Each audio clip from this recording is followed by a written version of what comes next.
Hello students, आजच्या व्हिडिओमध्ये आपण प्रॉब्लेम नंबर 3 सॉल्व करू आणि प्रामुख्यानं या व्हिडिओमध्ये आपण आता डिस्काउंटच्या एंट्री शिकणार आहोत.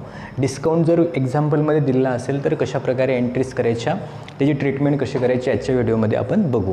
आता सुरुवातीला डिस्काउंट म्हणजे काय सर्वांना माहिती असणं आवश्यक आहे, ज्याला आपण मराठीमध्ये काय म्हणतो, कसर असं म्हणत असतो. डिस्काउंट म्हणजे काय, जेव्हा आपण गुड्स परचेस किंवा सेल्स करतो त्या ठिकाणी दिली जाणारी एक सवलत असते, एक सूट असते, त्याला आपण डिस्काउंट असं म्हणत असतो. ओके, सपोज आपण 10,000 रुपयाचा माल परचेस केला, तर तेव्हा जो समोरचा दुकानदार असते तो काय करते, आपल्याला 10,000 रुपयावर थोडेसे पैसे सूट देते, 9,000 घेते फॉर एक्झाम्पल. तो जो 1,000 आहेत, 1,000 आहे, त्याला आपण डिस्काउंट असं या ठिकाणी म्हणत असतो. बरोबर, म्हणजे जेव्हा कोणतेही ट्रान्झॅक्शन आपण सेल किंवा परचेस करतो किंवा कॅश आपण देतो किंवा घेतो त्यावेळेस दिली जाणारी एक सूट, त्याला आपण कसर असं म्हणत असतो, डिस्काउंट असं म्हणतो. डिस्काउंटचे 2 प्रकार असतात, तुम्ही 11th क्लासमध्ये शिकले असाल. एक असतो आपला ट्रेड डिस्काउंट आणि एक असतो आपला कॅश डिस्काउंट. असे 2 टाईपचा डिस्काउंट या ठिकाणी असतो. मग आता जेव्हा आपण एंट्रीज करत असताना हा जो ट्रेड डिस्काउंट आहे याचं नाव किंवा ट्रेड डिस्काउंट एक्झाम्पलमध्ये लिहिण्याची आवश्यकता नसते. जो ट्रेड डिस्काउंट आहे तो जेव्हा एंट्रीज करू आपण, तर एंट्रीजमध्ये डिस्काउंट शब्द लिहिण्याची गरज नसते. जेव्हा ट्रेड डिस्काउंट असेल तेव्हा. आणि जेव्हा कॅश डिस्काउंट असेल तेव्हा मात्र आपल्याला एंट्री करताना त्याचा उल्लेख त्या एंट्रीमध्ये करावा लागतो, म्हणजे एंट्रीमध्ये आपल्याला लिहावं लागते. मग आता ट्रेड आणि कॅश डिस्काउंट म्हणजे काय? ट्रेड डिस्काउंट कशाला म्हणतो आपण, की जेव्हा कोणताही गुड्स आपण परचेस किंवा त्याचं सेल्स करतो त्यावेळेस दिला जाणारा डिस्काउंट हा ट्रेड डिस्काउंट असतो. फॉर एक्झाम्पल, आजच्या तारखेत आपण एक मोबाईल परचेस केला 10,000 रुपयाचा, तर जो दुकानदार आहे तो आपल्याला 10% डिस्काउंट त्यानं जर देत असेल तर तेव्हा त्याला आपण ट्रेड डिस्काउंट असं म्हणतो. आपण उधारीवर सपोज एखादा माल परचेस केला किंवा एखादा मोबाईल परचेस केला आपण ऑन क्रेडिट उधारीवर, तर ज्या दिवशी आपण परचेस करतो त्या दिवशीच आपल्याला दिलेला डिस्काउंट हा कोणता असते, ट्रेड डिस्काउंट. म्हणजे 9,000 रुपये आपल्याकडे आहेत आता त्या ओनरचे. काही दिवसानंतर जेव्हा आपण त्याला 9,000 रुपये देऊ, त्यानं सांगितलं एका महिन्यानं माझे 9,000 रुपये आणून द्या, आणि आपण 2 दिवसांच त्याचे 9,000 रुपये त्या दुकानदाराला दिले, तर तो दुकानदार म्हणते की बाबा तुम्ही वेळेच्या आधी आम्हाला 9,000 रुपये दिले, तुम्हाला 500 रुपये आमच्याकडून सूट, 500 रुपये आम्ही कमी करतो. बरोबर ना. तर ते जे 500 कमी झाले त्याला म्हणतो आपण कॅश डिस्काउंट. म्हणजे जेव्हा आपण कॅश देतो किंवा घेतो तेव्हा दिला जाणारा डिस्काउंट हा कॅश, आणि जेव्हा आपण गुड्स परचेस किंवा सेल्स करतो तेव्हा दिला जाणारा डिस्काउंट हा कोणता असते, ट्रेड डिस्काउंट असते. असे 2 टाईपचे डिस्काउंट असतात. तर याची ट्रीटमेंट कशी करायची, कशा प्रकारे एंट्रीमध्ये लिहायचं ते आपण पाहू. परत रिपीट सांगतो मी, ट्रेड डिस्काउंटचा उल्लेख एंट्री करण्याच्या वेळेस आपल्याला एंट्रीमध्ये तो डिस्काउंट लिहिण्याची आवश्यकता नसते, तो प्लस किंवा मायनस करावा लागेल आपल्याला. आणि जेव्हा कॅश डिस्काउंट असेल तेव्हा मात्र एंट्री करताना आपल्याला तो डिस्काउंट एंट्रीमध्ये लिहावा लागेल. आणखी एक, हे जे डिस्काउंट आहे, कॅश डिस्काउंट म्हणा किंवा ट्रेड डिस्काउंट म्हणा, नॉर्मली कॅश डिस्काउंट हा जो असते हा नॉमिनल टाईपचा एक्सपेन्सेस असते. म्हणजे नॉमिनल जो आपण रूल शिकलो, नॉमिनल रूलचा या ठिकाणी उपयोग केला जात असते. म्हणजे इथं नॉमिनल रूल जो आहे, नॉमिनल अकाउंटचा तो ॲप्लिकेबल असतो. जर आपल्याला डिस्काउंट मिळत असेल तर ते आपलं इन्कम असते, जर आपण डिस्काउंट देत असू, पेड असेल, तेव्हा तो एक्सपेन्स असते. ओके, तर बघू आपण. तर तुमच्या स्क्रीनवर प्रॉब्लेम दिसत असेल, प्रॉब्लेम नंबर 3 आपण आजच्या व्हिडिओमध्ये पाहत आहोत. तर काय सांगते प्रॉब्लेममध्ये, जर्नलाइज द फॉलोइंग ट्रान्झॅक्शन्स. वर्ष दिलेलं आहे 2008, मंथ आहे ऑगस्ट 1. ओके, 1 ऑगस्टला काय झालं, Raju Cummins business with cash ₹5,000, goods worth ₹10,000 and building ₹7,000. असं आपलं या ठिकाणी प्रॉब्लेम दिलेला आहे. सो प्रॉब्लेमनुसार आपल्याला आधी त्याची आखणी करावी लागेल, प्रोफार्मा तयार करावा लागेल. तर मी इथं ऑलरेडी प्रोफार्मा तयार केलेला आहे. सुरुवातीला लिहू आपण in the book of mister Raju. Okay, कारण राजूचा बिझनेस आहे. आणि एंट्रीज करताना एक गोष्ट लक्षात ठेवायची की ज्याच्या बुकमध्ये आपण एंट्रीज करत आहोत स्वतः आपण ते आहो असं समजायचं आपण. म्हणजे आपण in the book of Raju आहे ना, स्वतःला आपण राजू समजायचं आणि एंट्रीज करायच्या, म्हणजे एंट्रीज करताना आपल्याला त्या सोपी जातील. ओके, सेंटरमध्ये लिहिलं आपण जर्नल एंट्रीज. इथं डेट, पर्टिक्युलर, LF, डेबिट आणि क्रेडिट. LF म्हणजे काय, लेजर फिलिओ. हे जी एंट्री आपण इथं करत असतो ही या एंट्रीचं पोस्टिंग होत असते लेजरमध्ये, आणि ते लेजर म्हणजे जे अकाउंट असतात वेगवेगळे ते ज्या पेजवर आपण त्या ठिकाणी तयार करू त्याचे नंबर या ठिकाणी लिहित असतात, त्याला लेजर फिलिओ असं म्हणत असतात. ओके. आणि आणखी एक गोष्ट लक्षात ठेवायची की आपण in the book of Raju आहे ना, तर एंट्रीमध्ये राजूचं नाव कधीच येणार नाही. स्वतःच्या बुकमध्ये स्वतःचं नाव आपण कधीही लिहित नसतो, हे पण गोष्ट लक्षात ठेवायची. ओके. फर्स्ट एंट्री करू. पहिले इयर आपल्याला लिहायचं आहे 2008, मंथली ओपन ऑगस्ट 1. ओके. काय झालं, पहिल्या एंट्रीमध्ये चालू केला बिझनेस राजूनं. काय काय आणलं बिझनेसमध्ये, विथ कॅश आणली 5,000ची, गुड्स आणला 10,000 रुपयाचा आणि building 7,000. Real account what comes in debit, हे बिझनेसमध्ये येत आहे म्हणून संपूर्ण डेबिटमध्ये करू आपण. त्यामुळे बाय कॅश अकाउंट डेबिट, त्यानंतर बाय गुड्स, इथं गुड्स शब्द लिहावा लागते, आपण कालच्या व्हिडिओमध्ये पाहिलेलं आहे, डेबिट. त्यानंतर बाय बिल्डिंग अकाउंट डेबिट, आणि टू काय होईल इथं शब्द कॅपिटल, कारण फर्स्ट डे आहे बिझनेसचा. जे जे बिझनेसमध्ये येते त्याच्यामुळे त्याच्या कॅपिटलमध्ये वाढ होत असते, म्हणून टू कॅपिटल अकाउंट. त्यांचे अमाऊंट लिहू आपण 5,000, 10,000, 7,000. तिघांची बेरीज येते 22,000. 22,000 क्रेडिटमध्ये जातील. हे झाली आपली फर्स्ट एंट्री कंप्लीट. नरेशन लिहावं लागते इथं, नरेशन की लिहित नाही कारण व्हिडिओ वाढतो आपला, त्यामुळे नरेशन याचं काय होईल की being started business with cash, goods and building, असं नरेशन या एंट्रीचं या ठिकाणी होणार आहे. ही झाली आपली एंट्री क्रमांक फर्स्ट, मला समजली असेल. नेक्स्ट 3 तारीख ऑगस्ट 3, ऑगस्ट 3. काय झालं पाहता, याच्यामध्ये डिस्काउंट आहे. Purchase goods worth ₹5,000 less 10% trade discount from mister Sawant. काय केलं आपण, मिस्टर सावंतकडून गुड्स परचेस केला 5,000चा, आणि ज्या दिवशी परचेस केला त्याच दिवशी सावंतनं काय केलं, 10% ट्रेड डिस्काउंट आपल्याला दिला. ट्रेड डिस्काउंट आहे, एंट्रीमध्ये डिस्काउंट लिहिण्याची गरज नाही, परंतु जो डिस्काउंट आहे तो मात्र आपल्याला मायनस करावा लागेल. मग किती रुपयाचा आपला टोटल गुड्स आहे, 5,000चा मायनस 10%, 5,000वर 10% किती येतील, 500 रुपये. तर 500 रुपये मायनस अमाऊंट जे घेऊ आपण एंट्रीमध्ये ते किती, 4,500 रुपयाचं. ओके. हे झालं अमाऊंट.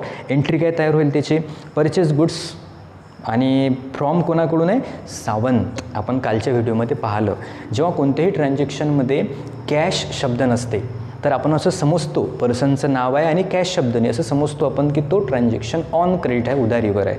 म्हणून इथं पण आपण असं ॲझ्युम करू की हा ट्रान्झॅक्शन उधारीवर आहे, म्हणजे सावंतकडून आपण जो गुड्स परचेस केला हा ऑन क्रेडिट, उधारीवर, त्याच्यामुळे पर्सनचं नाव इथं लिहावं लागेल.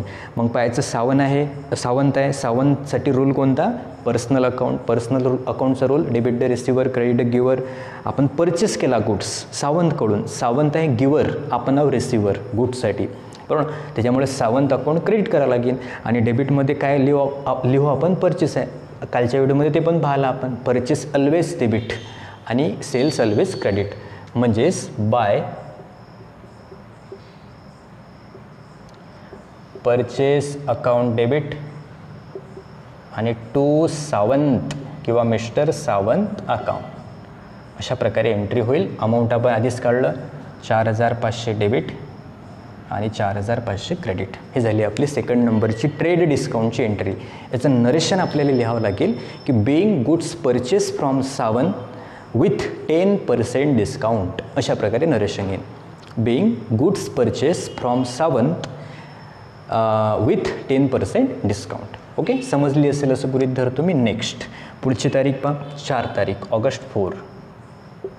4 तारखेचं ट्रान्झॅक्शन काय आहे, सोल्ड गुड्स वर्थ ₹9,000 लेस 15% ट्रेड डिस्काउंट. इथं पण ट्रेड डिस्काउंट आहे, डिस्काउंट मायनस करावं लागेल, एंट्रीमध्ये लिहिण्याची आवश्यकता नाही. टू मिस्टर ढेके, आपण मिस्टर ढेकेला गुड्स विकला. ढेके आहे सेम पहिल्या ट्रान्झॅक्शनसारखंच हे आहे, म्हणजेच ऑन क्रेडिट आहे, उधारीवर आहे असं समजू आपण, कारण की ट्रान्झॅक्शनमध्ये कॅश शब्द कुठंही नाही, आपण उधारीचा व्यवहार असं समजू. आणि काय केलं आपण, सोल्ड केला, गुड्स सोल्ड केलेला आहे. सेल्स ऑलवेज क्रेडिट असते. कोणाला सोल्ड केला आपण, मिस्टर ढेकेला. Mister Dheke receiver, debit the receiver, म्हणजेच एंट्री आपली होणार आहे by mister Dheke account debit आणि 2 होणार आहे सेल्स अकाउंट. 2 होणार आहे सेल्स अकाउंट. आता याचा अमाऊंट आपल्याला काढायचं आहे. किती रुपयाचा आहे? गुड्स पूर्ण टोटल गुड्स आहे 9,000. 9,000. डिस्काउंट किती पर्सेंट आहे? 15%. 15% जर आपण त्याच्यावर काढले तर ते अमाऊंट येणार आहे काढून घेऊ आपण 100,000 450 अमाऊंट येते आपलं 450. ओके, 450 डिस्काउंट येते. 9,000मधून 450 मायनस नाही 400 नाही येत, 900 450 नाही येत ते येणार आहे 900 10% आणि 450 म्हणजे टोटल अमाऊंट येईल 1,350 येते अमाऊंट. आणि ते मायनस केल्यानंतर त्याचं राहतात 7,650 एवढं अमाऊंट राहणार आहे. ओके, सोपी आहे. ते कॅल्क्युलेटरवर तुम्ही करू शकता. माझ्याकडे कॅल्क्युलेटर नाही सध्या, त्याच्यामुळे थोडा वेळ लागला त्याला. तुम्ही कॅल्क्युलेटरवर सरळ सरळ तेवढे पर्सेंट काढून मायनस करून टाकायचं आपण ते. तर अमाऊंट येते 7,650 डेबिट आणि 7,650 क्रेडिट. ही झाली आपली तिसऱ्या नंबरची एंट्री. नरेशन काय येईल? Being goods sold to mister Dheke with 10% trade discount असं आपल्याला नरेशनमध्ये ते उल्लेख करावा लागेल. Okay, next 5 August. 5 ऑगस्टची एंट्री काय आहे पहा. Received cash ₹590 from mister Mayur and allowed him discount ₹10. काय झालं? मयूरकडून आपल्याकडे कॅश आली किती रुपयाची? 590 रुपयाची आणि आपण त्याला डिस्काउंट दिला 10 रुपयाचा. डिस्काउंटचा अमाऊंट दिलेला आहे आता याच्यात. आता आपल्याला या ठिकाणी म्हणजे हा कोणता डिस्काउंट आहे? कॅश. जेव्हा कॅश आपल्याकडे येऊन राहिली तेव्हा डिस्काउंट देऊन राहिलो आपण. वरते कॅश नव्हती आली, फक्त आपण सेल्स आणि परचेस केली. कॅश ॲक्च्युअलमध्ये आपल्याकडे आली नव्हती, तर त्यामुळे त्याला ट्रेड डिस्काउंट. पण या ट्रान्झॅक्शन्समध्ये काय झालं आता, तर आपल्याकडे कॅश येत आहे आणि आपण त्याला डिस्काउंट देत आहोत. म्हणजेच काय होईल? कॅश आली आपल्याकडे bye cash account debit. Okay, त्याच्यानंतर आपण डिस्काउंट देत आहोत. आपला डिस्काउंट हा एक्सपेन्स आहे, डेबिट ऑल एक्सपेन्सेस. म्हणून काय करू आपण? बाय डिस्काउंट अकाउंट डेबिट आणि 2 कोणाला देत आहोत आपण? हे संपूर्ण कोण आहे? रिसिव्हर गिवर. आपल्याला कॅश कोण देत आहे? तर मिस्टर मयूर. मयूर आहे गिवर, म्हणून 2 मयूर अकाउंट. अशा प्रकारे एंट्री आपली होणार आहे. किती नंबरची? 4 नंबरची. By cash account debit, by discount account debit to Mayur account. Cash किती रुपये मिळाली म्हणते? कॅशच्या समोर येतील 590 रुपये. डिस्काउंट किती आहे? 10. असं टोटल ट्रान्झॅक्शन किती रुपयाचं आहे? 600. क्रेडिटमध्ये जातील 600. समजली असेल तुम्हाला? असं गृहीत धरतो. By cash account debit, by discount account debit to Mayur account. Narration होईल being cash received from Mayur and discount received. अशा प्रकारे आपण नरेशन त्याचं करू शकतो. नेक्स्ट 5 ऑगस्ट नंतर आहे 6 ऑगस्ट. ऑगस्ट 6 6 ऑगस्ट आहे. काय सांगितलं पहा? Paid ₹660 to mister Royal after deducting ₹440 as discount. काय केलं आपण? कॅश दिली कोणाला? मिस्टर रॉयलला. किती रुपयाची कॅश दिली आपण त्याला टोटल कॅश दिली आपण 660 रुपयाची आणि आफ्टर 40 म्हणजे 40 रुपये डिस्काउंट मायनस करून. बरोबर ना? म्हणजेच काय एंट्री होईल? आपण कॅश दिली कोणाला दिली? मिस्टर रॉयलला. म्हणजेच रॉयल कोण आहे? रॉयल हा व्यक्ती आहे, पर्सन आहे. Personal account debit the receiver, तो आहे रिसिव्हर कॅशचा. म्हणून काय करू आपण? By mister Royal account debit होईल. त्याच्यानंतर आपल्याकडून काय जाणार आहे? कॅश टू कॅश अकाउंट आणि आपण देत आहोत कॅश समोरच्याला, त्याच्यामुळे तो आपल्याला डिस्काउंट देणार आहे. म्हणजे आपलं इन्कम आहे ते क्रेडिट ऑल इन्कम्स. म्हणून 2 इथे डिस्काउंट आता 2 मध्ये येणार आहे, क्रेडिटमध्ये येणार आहे. To discount account. म्हणजे एंट्री काय तयार झाली आपली? By mister Royal account debit to cash account आणि टू डिस्काउंट अकाउंट. किती रुपये कॅश आपण त्याला देत आहोत? 475 नाही 660 सॉरी. क्रेडिटमध्ये जातील इथं 660. आपल्याला डिस्काउंट मिळत आहे 40 आणि दोघांची जर बेरीज केली तर असे टोटल होतात ते 700. ही झाली आपली एंट्री तयार. ओके, नरेशन त्याचं आपण लिहिणार आहोत. Being cash paid to mister Royal and discount received ₹40. अशा प्रकारे नरेशन त्याचं आपण लिहू शकतो. किंवा आणखी नरेशन लिहू शकतो आपण being cash paid and discount allowed. अशा प्रकारे पण नरेशन चालते. ठीक आहे. नेक्स्ट ऑगस्ट 7 ऑगस्टला काय झालं पहा. 7 ऑगस्टचं ट्रान्झॅक्शन आहे. Purchase goods of ₹500 for cash on 5% cash discount. आता कॅश डिस्काउंट आला. इथं पण कॅश डिस्काउंट होता, हा पण कॅश डिस्काउंट आहे. त्याच्यामुळे त्याला आपण लिहावं लागेल. आणि काय केलं आपण, गुड्स परचेस आहे की सेल्स आहे, परचेस आहे. सांगितलं मी तुम्हाला की परचेस ऑलवेज डेबिट असते. त्याच्यामुळे आपण काय करू, by purchase account debit. By purchase account debit. नाही सॉरी थांबा, काय ट्रान्झॅक्शन वाचू द्या. Goods purchase worth ₹500 for cash on 5% discount allowed. 5% discount त्याला दिलेलं आहे. बरोबर आहे. बाय परचेस अकाउंट डेबिट होईल. त्यानंतर आपण कॅशमध्ये तो ट्रान्झॅक्शन आहे. कॅशमध्ये आहे, लक्षात ठेवायचं. क्रेडिट जरी पर्सनचं नाव असेल तरी कॅशमध्ये आहे. त्यामुळे कॅशमध्ये जर ट्रान्झॅक्शन असलं तर आपण पर्सनचं नाव लिहित नाही. म्हणून टू कॅश अकाउंट आणि इथे येईल आता टू डिस्काउंट अकाउंट अशी एंट्री तयार होईल आपली. आता अमाऊंट काढायचं आहे. टोटल किती रुपयाचं गुड्स आहे पहा. टोटल गुड्स आहे म्हणते, अमाऊंट काढण्याची गरज आहे का याच्यात, आहे. तर टोटल गुड्स आहे ₹500. आणि आपण काय करतो, डिस्काउंट किती पर्सेंट आहे, 5%. 5% डिस्काउंट होते त्याचा 5% डिस्काउंट होते 25. 500मधून 25 - 475 म्हणजे कॅश जे होईल आपलं ते होणार आहे 475 क्रेडिट कॉलमला. त्यानंतर डिस्काउंट समोर 25 आणि डेबिटला असे टोटल येतील 500. अशा प्रकारे ही एंट्री आपली तयार होईल. By purchase account debit to cash account to discount account. 5% काढले आपण आणि जे ₹500 त्याच्यामधून डिस्काउंट मायनस केला, अमाऊंट येते 475. ओके. 475 कॅश, ₹25 डिस्काउंट, असे टोटल ते ट्रान्झॅक्शन किती रुपयाचं आहे, 500चं. नरेशन त्याचं होणार आहे being purchase goods at 10% cash discount. अशा प्रकारे त्याचं नरेशन आपण करू शकतो. त्यानंतर नेक्स्ट पुढचं ट्रान्झॅक्शन पहा कोणतं आहे, 8 नंबरचं सोल्ड गुड्स. आता हे वरची मोडतो मी.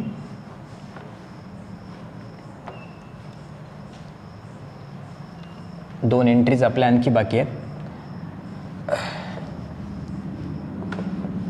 पहा काय सांगितलं, खालचं काही मोडत नाही. 8 तारीख ऑगस्ट 8 काय सांगितलं, sold goods of ₹600 for cash on 5% cash discount. इथं पण कॅश डिस्काउंट आहे. म्हणजे हे कन्सेप्ट तुमच्या लक्षात आली असेल. जेव्हा आपण गुड्स परचेस करतो, जेव्हा आपण काय करतो, गुड्स परचेस करतो तेव्हा डिस्काउंट आपलं इन्कम असते आणि जेव्हा आपण गुड्स सेल करतो तेव्हा आपलं डिस्काउंट एक्सपेन्स असते. हे लक्षात ठेवायचं. त्याच्यात या ठिकाणी काय केलेलं आहे, सेल्स केलेलं आहे. आणि सेल्स ऑलवेज काय असते, क्रेडिट. Cells always credit. माल आपण विकत आहोत, सेल करतो, आपल्याकडे कॅश येणार आहे.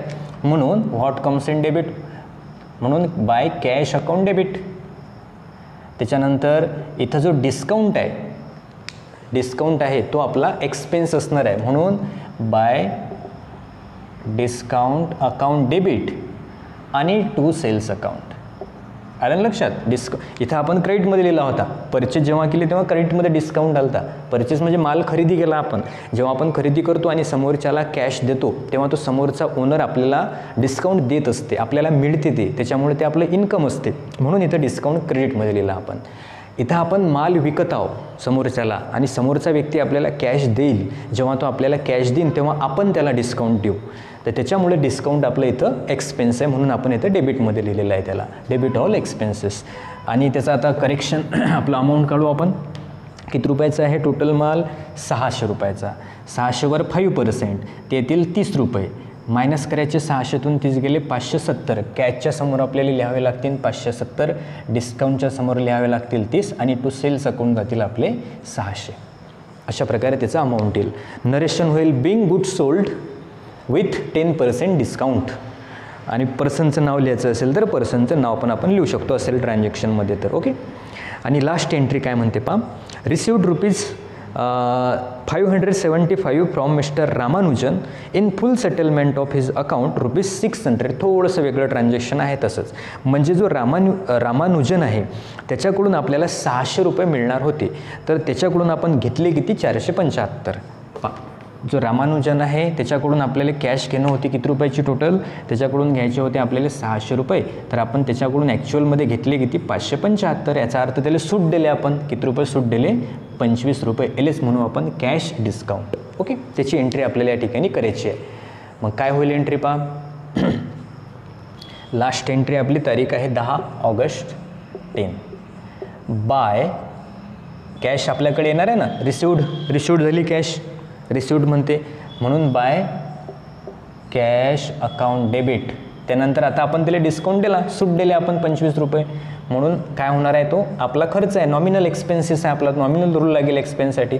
बाय डिस्काउंट अकाउंट डेबिट आणि टू कोणाकडून मिळालं आहे आपल्याला हे Ramanujan, to Ramanujan account.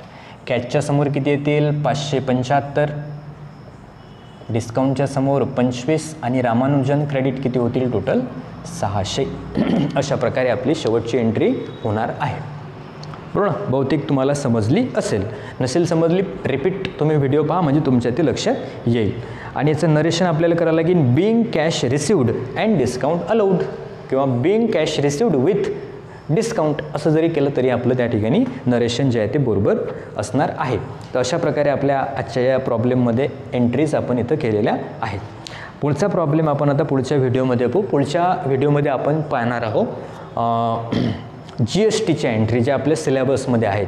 GST जर आपल्याला असेल दिलेला प्रॉब्लेममध्ये तर त्या एंट्रीज कशा करायच्या आपण पुढच्या व्हिडिओमध्ये ते पाहणार आहोत. ज्यांनी चॅनलला सबस्क्राईब केलं नसेल त्यांनी नक्की चॅनलला सबस्क्राईब करा, जेणेकरून तुम्हाला संपूर्ण व्हिडिओ तुमच्यापर्यंत पोचतील आणि अभ्यास करताना थोडीशी हेल्प आपल्याला त्या ठिकाणी होईल.